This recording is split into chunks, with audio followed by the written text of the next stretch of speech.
दिल्ली विधानसभा चुनावों को लेकर कांग्रेस पार्टी ने दिल्ली विधानसभा सीट पर अपने 21 प्रत्याशी के नाम जारी किए, जिसमें प्रदेश अध्यक्ष देवेंद्र यादव बदली से युवा कांग्रेस से, दक्षिण दिल्ली लोकसभा की अंबेडकर नगर विधानसभा से जयप्रकाश वही कस्तूरबा नगर विधानसभा से पूर्व निगम पार्षद युवा चेहरा अभिषेक दत्त और कई सीटों पर महिलाओं को भी प्रत्याशी बनाया गया है। देखना ये रहेगा कि लोकसभा चुनावों में आप आदमी पार्टी से गठबंधन करने के बाद भी दिल्ली में खाली हाथ होने के बाद भी दिल्ली विधानसभा में कितनी बड़ी संख्या में कांग्रेस प्रत्याशी अपनी जीत हासिल कर पाएंगे। हालांकि इस बार विधानसभा चुनावों में कांग्रेस ने सभी समीकरण ठीक बिठाए हैं, जिसमें युवाओं, महिलाओं, दलितों एवं मुस्लिमों को देखते हुए सीटों पर अपने प्रत्याशियों की पहली लिस्ट जारी करी है। पूरी खबर देखने के लिए वीडियो आगे तक देखें। अगर अपने चैनल को सब्सक्राइब नहीं किया है तो सब्सक्राइब करें, जिससे हमारी खबर सबसे पहले आप तक पहुंचे। धन्यवाद। फरवरी 2025 में दिल्ली विधानसभा के आम चुनाव की तरफ बढ़ रहा है और पिछले एक दशक से ज़्यादा दिल्ली बहुत कुछ झेल चुका।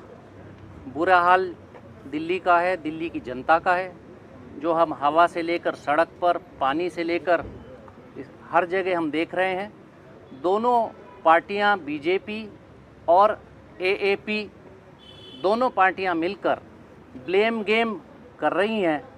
जनता परेशान है और उस चुनाव की, ये आने वाले चुनाव में जनता भारतीय जनता पार्टी को और एएपी को, दोनों को सबक सिखाने के लिए उतारू है।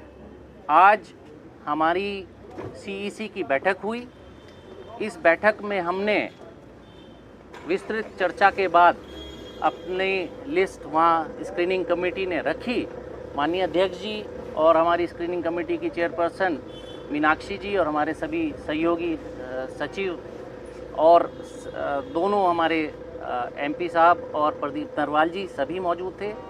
तो वो लिस्ट हमारी अभी हम लोग आपके सामने रख देंगे और एक मजबूत विपक्ष के रूप में हम ये चुनाव लड़ेंगे और आने वाला टाइम कांग्रेस पार्टी का होगा, जो जनता के सामने ये दोनों पार्टियां ब्लेम गेम एक दूसरे के ऊपर आरोप प्रत्यारोप करती रही हैं और जनता वो ब्लेम गेम के चक्कर में भुगतती रही है। आने वाले वक्त में वो नहीं होगा। दिल्ली में हमेशा आने वाला वक्त ऐसा रहेगा जैसा शीला दीक्षित जी के कांग्रेस के समय यूपीए 1, यूपीए 2 के टाइम में रहता था। कितनी सीटों पे चर्चा हुई है काजी साहब, कितनी सीटों पे चर्चा हुई है और कितनी नामों को पर आपने मोहर लगाई है?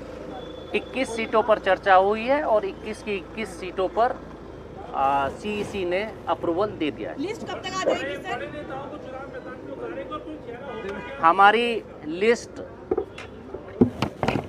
में हर तरह का मिश्रण है और हमारी सोच बनी रहेगी कि विकास के प्रति जो लोग काम कर सकें उन लोगों को कांग्रेस पार्टी काम का मौका देगी, उन लोगों को चुनाव का मौका देगी।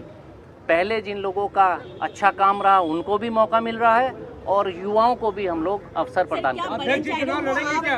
देवेंद्र यादव जी चुनाव लड़ेंगे? अध्यक्ष आपके साथ यहाँ पे खड़े हैं और ये कहाँ से लड़ेंगे बताइए। देखिए, जो हमारी लिस्ट है वो एक बहुत ऐसी लिस्ट है जिसमें हमें सभी, ना सिर्फ सभी वर्गों का ध्यान रखा गया है, बल्कि इस लिस्ट में आप देखेंगे कि जहां एक्सपीरियंस का हमने बेनिफिट लेने का काम किया है, वहीं नए और युवा चेहरे भी इस लिस्ट में आपको देखने को मिलेंगे।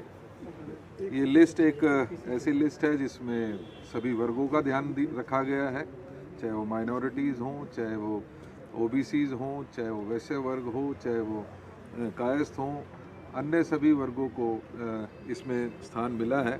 साथ के साथ मैं बताना चाहता हूँ, बहुत सारे ऐसे चेहरे हैं जो पहली बार चुनाव में उतरेंगे। इसके साथ साथ हमारी महिलाओं को उचित प्रतिनिधित्व देने का हमारी इसमें कोशिश की गई है। लिहाजा मैं समझता हूँ कि अभी कुछ चंद घंटों के अंदर लिस्ट जारी हो जाएगी। वो सारी चीज़ें निश्चित ही लड़ेंगे। क्यों नहीं लड़ेंगे? हम भागने वालों में से नहीं हैं। हम मजबूती के साथ चुनाव में लड़ेंगे। जैसे मैंने कहा, हमारे साथ साथ बहुत सारे सीनियर लीडर्स ऐसे हैं जो लिस्ट में आप देखेंगे। मुझे खुशी है कि हमारी लीडरशिप ने बहुत सोच विचार करने के पश्चात स्क्रीनिंग कमेटी का और मैं मेरे माननीय इंचार्ज साहब और सेक्रेटरीज़ का धन्यवाद करता हूं कि उन्होंने एक पूरी एक्सरसाइज के बाद ये एक बेहतर 21 लोगों की जो है लिस्ट आज जारी होगी। कुछ दिनों पश्चात दूसरी लिस्ट भी जल्दी ही जारी हम करेंगे। उसमें भी आपको जैसे मैंने कहा कि एक्सपीरियंस और नए लोगों का मिश्रण होगा। तो मुझे लगता है कि आज के जो मुद्दे हैं, आज दिल्ली जिस बदलाव की ओर देख रही है, एक बड़े राजनीतिक बदलाव की तरफ, वो निश्चित ही इस कांग्रेस की लिस्ट के बाद वो उसमें वो मजबूती मिलेगी और लोगों का विश्वास कांग्रेस में जमेगा।